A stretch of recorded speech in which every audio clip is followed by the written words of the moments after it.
You're listening to the Seed to Exit podcast with your host, Reese Keck. Here you'll learn from startup executives, founders, investors, and industry experts. You'll learn from the best about building amazing products, scaling companies, raising capital, hiring the right people, and more. Subscribe and listen in for new episodes and enjoy the show. Alfred, welcome onto the show. Excited to have you. Thanks for having me, Reese. So there's a lot I want to dive into with you today. You have a really unique company at Crux that you're running, and then also you've had a fairly unique background in terms of your founder journey. So for those who maybe haven't had the chance to check out your LinkedIn yet, would you mind giving a quick overview of your background? Sure. Yeah, Reese, I grew up here in DC where we live now, and then started my career working in the government, was at the Treasury Department, working on the Financial Crisis Response and Recovery Act in the very early days of the Obama administration. That Recovery Act work was my first time getting exposed to these tax credits that we have now built our business around, clean energy tax credits that help support energy infrastructure. Got the chance to work on earlier versions of those programs at Treasury. Worked in the White House briefly, where I was special assistant to the White House Chief of Staff. It was Bill Daley at the time.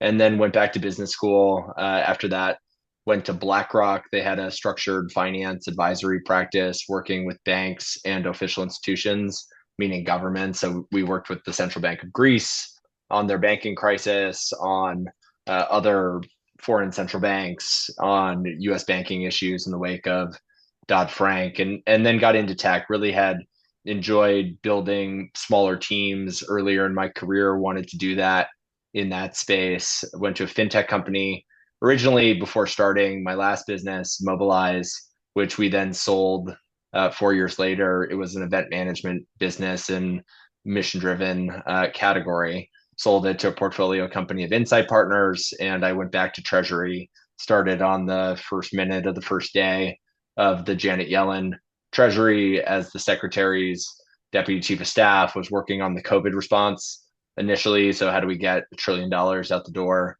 as rapidly as possible in alignment with the law? And then also did a lot of work on technology and financial markets, which is really the substance of my background, before leaving the department in the summer of 22 and starting Crux pretty shortly thereafter. And your family comes from a fairly deep rooted background in public service, don't you? Was that something that you were always sort of planned on going into in your earlier years, or? Yeah, it's funny. I'm named for my grandfather on my father's side, who is named Alfred Johnson. He was born on the prairie in western Minnesota in 1898, and ultimately rose to be the Speaker of the Minnesota House of Representatives. Only had an 8th grade education, half of which was in Norwegian. And then my parents met on a presidential campaign, first in Walter Mondale's Senate office right before he ran for president. My mom was his press secretary. My dad ran the campaign. So there was always a thread in the house growing up about politics, government service, and of course, living in DC, you're just surrounded by that stuff. And so when I went to college, I studied political science, but I was also always interested in business and finance, and of course chose to do it in California, where tech is so central. And my career since then has really been a mix of software, financial markets, and the government. You've obviously done incredibly well for yourself on the business side, but just given the family background and history, was there any sort of like, oh no, Alfred, what are you doing? You're supposed to be in the government, or any sort of familial expectations like that? Sure, always. But I did it a couple times. It was the first thing I ever did, was first a campaign and then the Treasury Department, and then had the privilege of going back again, starting in 2021. So that has been a really joyful way of serving, and certainly I have learned a ton from both of those experiences. And whatever ways I am able to contribute going forward, I would love to do it. And one of the things I love about Crux is we're really integrating the private market with a government program in a really elegant way that is driving many more dollars, billions, hopefully hundreds of billions of dollars into clean energy of all different shapes and sizes. Before we get to Crux, which I'm really interested in diving into, I am really curious. You mentioned that you were in the Treasury Department during COVID and you had to get $1 trillion out the door. I can only imagine how monumental of a task that was. What was that like? What was that like being in that environment? What was the process? Yeah, so I have served at Treasury twice, both during forms of financial and economic crisis. When I was there, the first time it was very early in my professional life, but it was in the immediate wake of TARP having been passed by the government. TARP required quite a lot of dollars to be deployed into banks and other kinds of places to support the economy. And that also required the department to build infrastructure. So I saw and participated in the stand up of the TARP organization at the time. It grew to a couple hundred people. And so I had the experience of building operational infrastructure to deploy a large program in the department before. That was experience that I brought into my most recent job as deputy chief of staff to Secretary Yellen and drew on it quite a bit. Right after President Biden took office, the Congress passed the American Rescue Plan, the ARP, which included about $1 trillion of subsidy of various kinds that needed to be deployed by the U.S. Treasury Department to states and other forms of localities and tribes and cities and nonprofits and companies. And the Treasury was really the center of a lot of that activity. And the statute mandated that some of those funds be dispersed very rapidly. So similar to TARP, we had to stand up an operational infrastructure, became known as the Office of Recovery Programs in the Treasury Department. And it had to grow really quickly to be able to meet the needs of the country at the time and what the law required. And building that sort of thing under with a lot of economic impact to the work was something that was really rewarding, and I'm really proud of the work that the department did during that period. What was the inspiration to start Crux? So my dad passed away pretty shortly before we sold the last company. Happened at around exactly the same time. Sold the company, immediately made the decision to go back into the Treasury Department, moved my family. We were living in New York at the time. It was the pandemic, and we moved down to DC. I went into the department. And around that same time, a few months after I got there, we got pregnant with our second son, who was born about 18 months after I started at the department. And that ended up being a good time to step away and think about what I really wanted to do. It was obviously a privilege to be able to serve, particularly with Secretary Yellen, who is so inspiring on so many different levels. But I had really loved building another small company that had gotten to a successful exit in a mission-driven space. And with the two boys at that point, I was thinking a lot about what are the forms of impact that I can have that would be most durable for them and help them live the healthiest, happiest lives. And I remember a particular conversation with my wife where we went out and she was like, I really think the next thing that you should do, that we should do together, should relate to the climate. And that really stuck with me. And particularly with the two sons and personally enjoying the outdoors so much. I love being outside. It's the thing that makes me the happiest, and being in beautiful places. I was quite motivated to find a way of making a difference. I love that. And I will also say on a side note, kudos to you for being a startup founder with two young ones. That is not for the faint of heart. Starting up the family too. Yep. So for the unfamiliar, could you explain and break down what transferable tax credits are and how they benefit clean energy and manufacturing products? Because I feel like in order to explain what Crux does, we need to have a baseline understanding of what that is. Yeah, so governments generally everywhere subsidize energy in some way. And they have since the beginning of time, right? And with the United States in particular, we make significant use of the tax code to encourage people to build the kind of energy projects that we want in the US. And we started doing that with oil and gas in 1916, around the time that World War One was starting, and we wanted to encourage domestic production of oil because of more demand coming from the war. So we used the tax code to do that.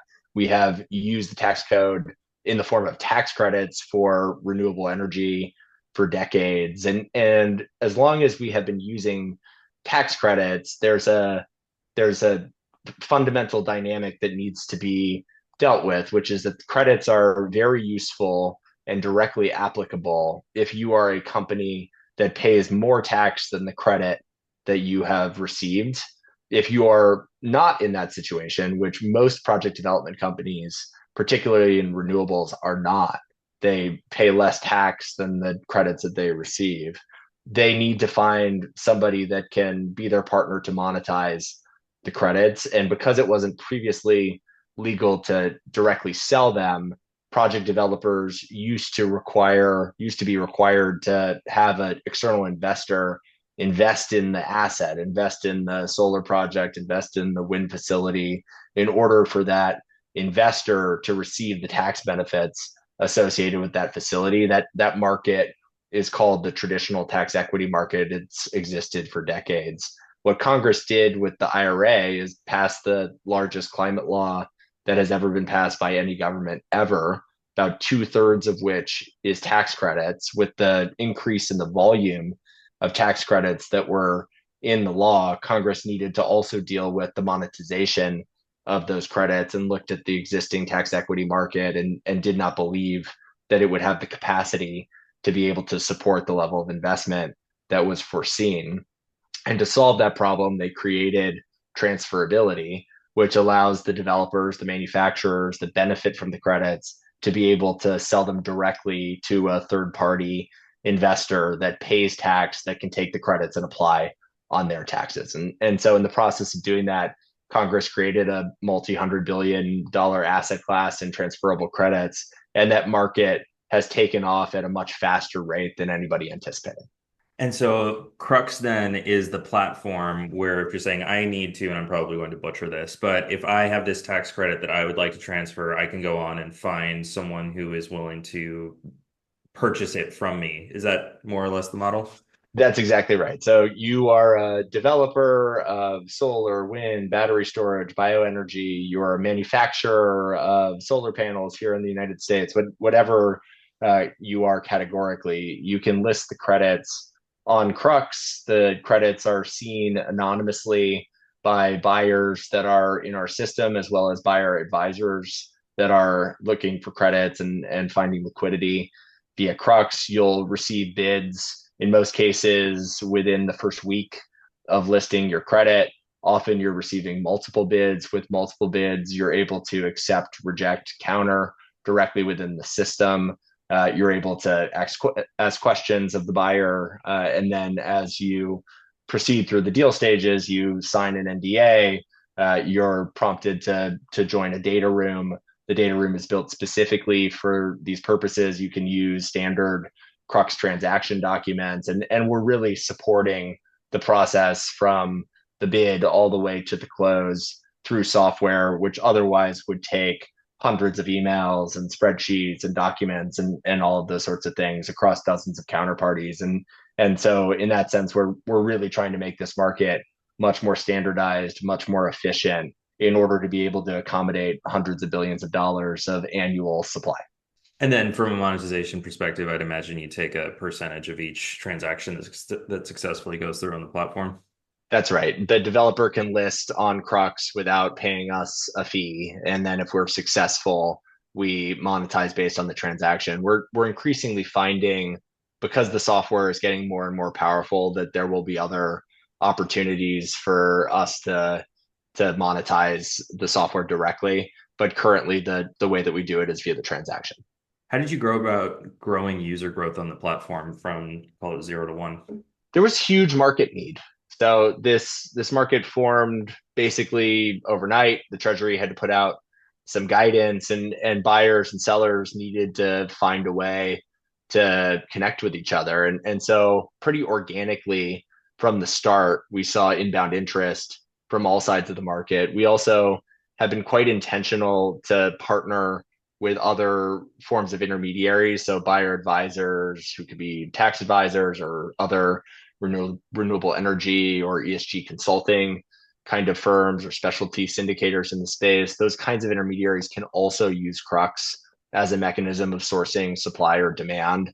And by being a value additive partner to other participants in the market, we've also been able to allow them to bring their supply and demand to the marketplace. And all of that has really borne out. We've now seen more than $20 billion of credits listed on the platform. We've seen $17 billion worth of bids on the platform. We see significant over coverage of demand versus supply, particularly in larger credit categories. And we've been able to do deals in wind, solar, battery storage, bioenergy, electrochromatic windows, 45X, advanced manufacturing of multiple different kinds, from very small deals to very large ones.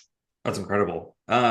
You obviously have a very good, far better than the vast majority of startup founders, insider's view on Washington and how the policy creation works.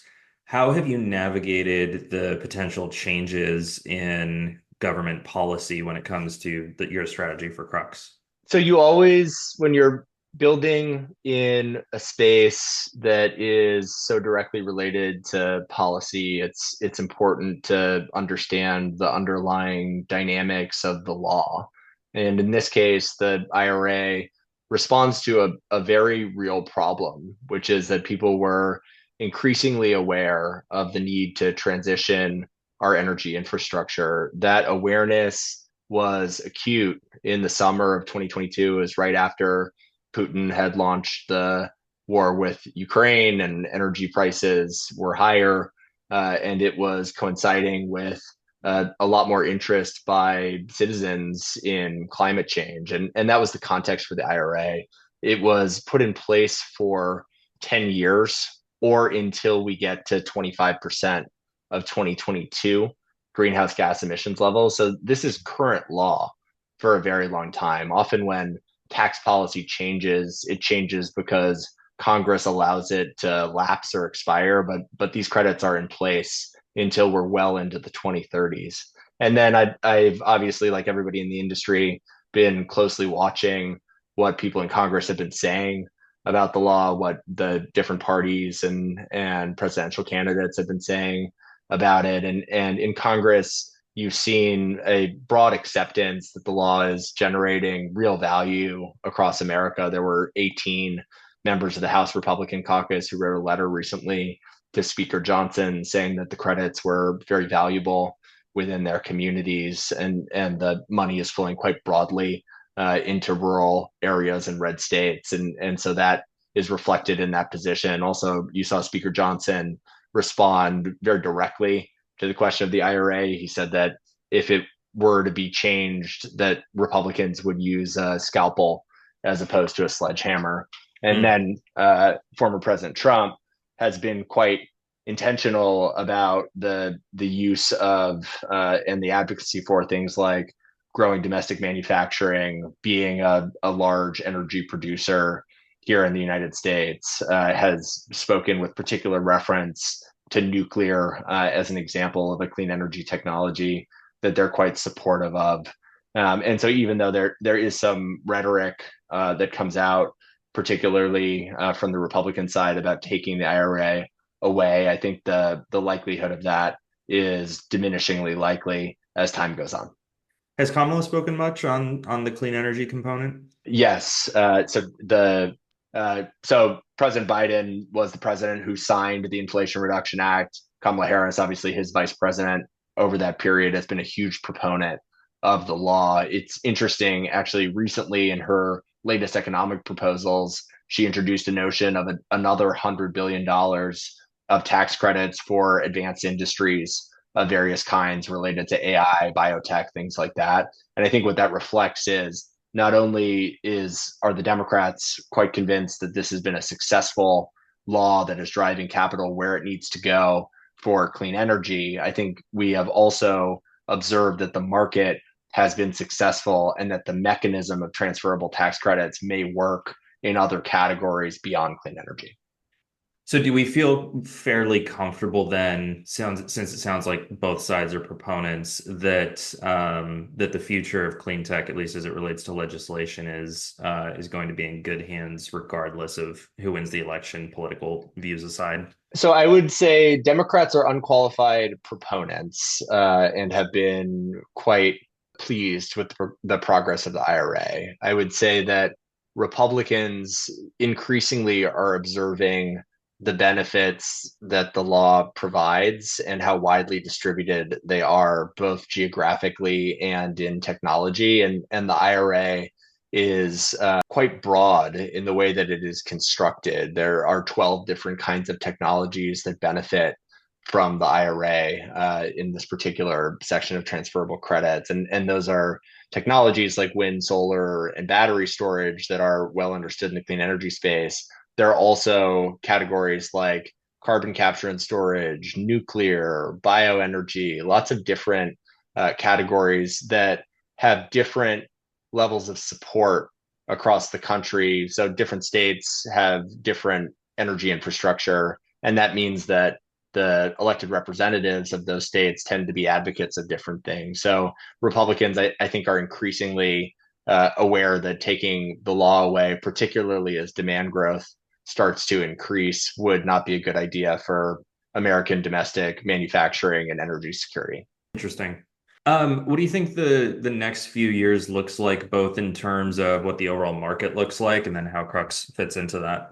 So we released a third quarter market update this week that shows that the market in the first half of the year was about 9 to 11 billion in terms of total size. We think another 7 billion or so transacted in the third quarter, en route to 22 to 25 billion this year. So the market is increasing quite rapidly in size, in diversity of credits that are transacting, both small credits and large credits, but also many different kinds of technology that are finding the market and at good pricing. I think that trend is likely to continue as the market continues to grow and more facilities come online with more credits associated and more buyers continue to see the benefits of participating in the market. So I think 5 years from now, this will remain a really critical way in which clean energy is financed. And then importantly, we're also seeing that it is changing the way that the rest of the capital forms around these projects. So with the transferable credit come other kinds of loans that may be collateralized by or taken out by the sale of the credit. And we're seeing a lot of innovation around that sort of thing right now and participating in it, which I think is quite constructive to the cost of capital and our ability as a country to build out the level of infrastructure that we need to over this period. I want to start to talk a little bit more about Crux itself and the development of the company rather than the market. Probably more where I'm a little bit more qualified to speak anyway. So sure, let's go there. So this is your second time now as a founder. So you mentioned that you'd founded, sold Mobilize, and that it was a little bit more of a mission-driven company. First of all, I'm just curious, what does a mission-driven company mean in the context of events management? Yeah, so we helped mission-driven organizations, campaigns, nonprofits, cities, states, school districts, and mission-driven companies. So companies that had some sort of mission focus, organize events. Those events were distributed, existed in the context of a network. So organizations could send their members to other organizations' events, and the broadest set of people could discover events that were on the system. And then Mobilize really focused on pulling people that signed up for an event into an action on behalf of the organizing group, no matter what form they came in. And that became quite a powerful principle, quite a powerful product construction, basically workflow and management software that pulls people into events at higher rates and a network that drives more people into the top of the funnel. And so we were really happy to be able to sell that company to Every Action, which was owned by Insight Partners at the time. And it's still a very important piece of infrastructure for movement groups and also campaigns to be able to pull people into the events that they're organizing for. What was that like when you went through the exit? I know you mentioned your father passed away around the same time. I can imagine that must have been a strange feeling having like the highest high of an exit and kind of the lowest low at the same time. What was that period like? Yeah, I mean, these companies become such an important part of your life, right? You know, Maybe. you have the yeah, you have the opportunity to build a thing completely from scratch, and then other people decide that your idea is a good idea and they give you money and they are willing to come work for it. And, you know, all of that helps to bring something into the world that has real value, both impact value and enterprise value. And whenever you're lucky enough to be able to sell a company, there's some part of that that is affirmative and beautiful, and like a really great transition that allows for the perpetuation of that product for a much longer period of time. And all of that was true with the Mobilize acquisition. It was also, as you mentioned, a tough personal time for me, and there was a lot of change that was happening at the same time. So I'm very lucky to have the family that I have. My wife Emily is a psychiatrist and is just a wonderful person and empathetic mother and spouse. So I'm really lucky to have her support and the support of my kids through that period of time. And 4 years later, it was actually 4 years since my dad passed this week. Hmm. I think about him a lot and I miss him. But life moves on, and I'm quite happy. Our son is named after him, so I get to Hmm. remember him through my younger son. I love that. What lessons did you bring as a second time founder to founding Crux that you're grateful for or that really have come in handy that you learned from Mobilize? Well, first of all, I should say that I am doing Crux with the same co-founder as Mobilize, Alan I Kramer. noticed So that. Yeah. yeah, so the lessons that we have learned and I have learned, I learned together with Alan, and there's a real benefit to doing this again with the same partner who is as talented as he is. I'd say I can't believe that anybody is successful the first time starting a company. You just make so many mistakes. You make mistakes in the way that you set it up and the people that you hire and the way you think about goals and success and fundraising and everything. So, I couldn't possibly enumerate all of the lessons. It informs that previous experience informs everything about how we've thought about setting up this company. And I feel very grateful that we got to have an experience that culminated the last time in a successful outcome. So we know how to do that too. So it sounds like you had a great starting point, both in terms of your founding experience and then also coming into a really strong and in-demand market for this, like you mentioned, market that got created overnight. Have there been any road bumps or, times when you felt uncertainty about the future of the company?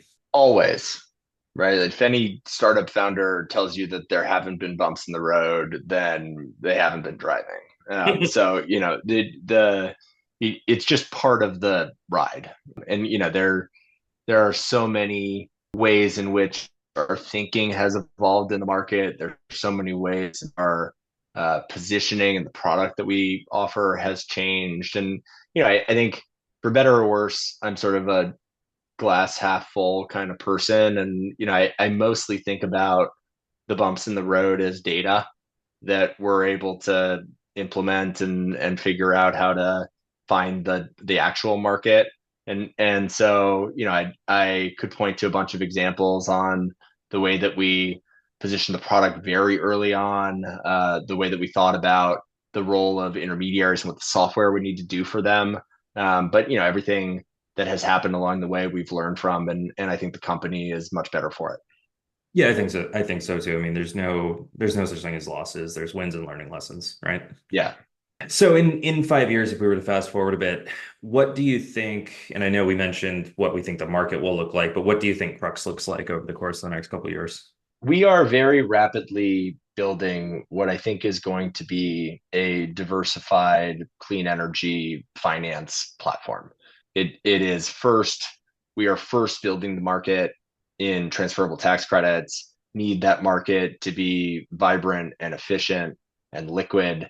And as we build that market, we are observing that there are lots of other opportunities for us to support the sellers who are developers and manufacturers and buyers of the credits. And there are many other ways in which people who are trading their tax credits on Crux may want to source other forms of capital. So as time goes on, we will be more of a one-stop shop for other kinds of capital. In the context, again, of a network, we work quite closely with banks, with tax advisors, with law firms, with private investors. And we're really trying to build a mechanism of financing clean energy that is much more efficient, with lots of partners that need to be configured around the table in order to drive the capital that we need to into developers and manufacturers at scale. Awesome. Well, it sounds like you have a solid plan. I will be cheering you along from the sidelines and really appreciate the conversation. Thanks for coming on today. Thanks for having me, Reese. Thanks for listening to Seed to Exit. If you enjoyed the episode, don't forget to subscribe, and we'll see you next time.